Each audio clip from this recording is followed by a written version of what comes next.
Hello everyone, good morning. My name is Jason Pechardo, a materials engineer and product designer by profession, here to share with you a technical perspective on the design and manufacturing of face shields, particularly in this pandemic setting. First of all, what exactly is a face shield? The basic definition of a face shield states that it's a type of a personal protective equipment that provides barrier protection to the facial area and related mucous membranes. This includes the eyes, the nose, and the lips. It is basically a shield for the face. But who uses these shields? Of course, we have our medical workers, like dentists, veterinarians, lab workers, among others, but we also have our emergency responders, like the police and the firefighters. Now that we know what this equipment is and who uses it, it is fundamental that we discuss its basic structure to better create a clear engineering perspective.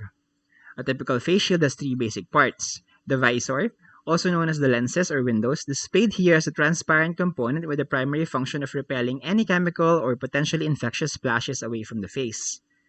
Next, we also have the frame, shown here as the blue part, with a task to hold the visor in place. Lastly, we have the suspension system, which attaches the protective equipment to the user's head. When selecting the right materials for these components, it is imperative to identify first what the major consideration is for each part.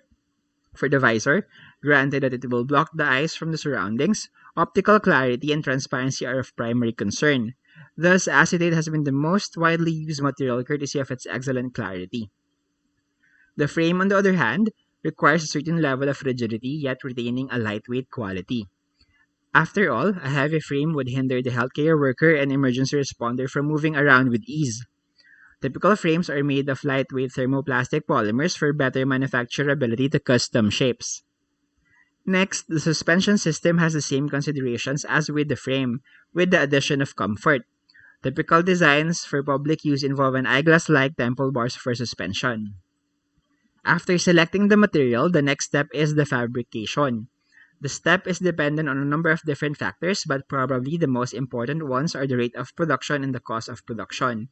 Among the three basic parts of a face shield, the one given much priority in production is normally the frame, as it holds everything together. Personally, I've seen three types of manufacturing techniques employed here in the Philippines during the past 6 months I've worked to create face shields for frontliners.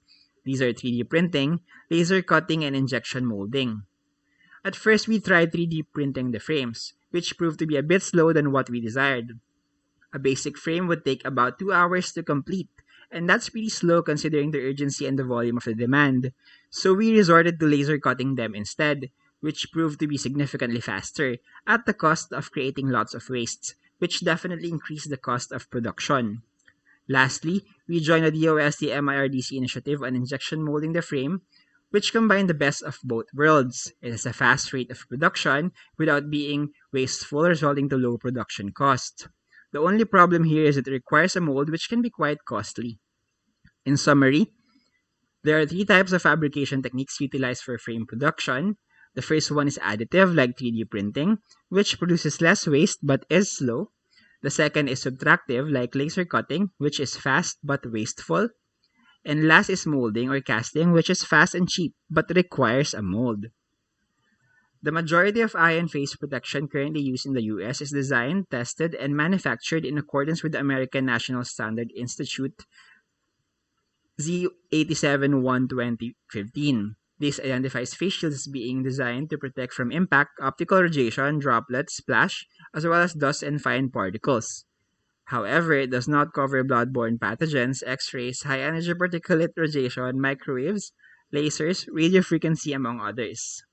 There are currently no standards existing regarding the performance of face shields. They are considered Class 1 or Class A medical devices that are exempt from the Food and Drug Administration pre-market notification. This lack of standardization has paved the way for the creation of design variations and embodiments across the globe. This is kind of a double-edged sword if you ask me, and I believe this deficit in standardization needs to be addressed as quickly as possible to prevent malicious and defective designs to be marketed to the public. To conclude, a face shield is a Class 1 medical device used to protect the face from potentially infectious and harmful splashes, droplets, and dust. However, it should be used in conjunction with other PPEs to ensure the safety of the user. Thank you very much for listening to my presentation.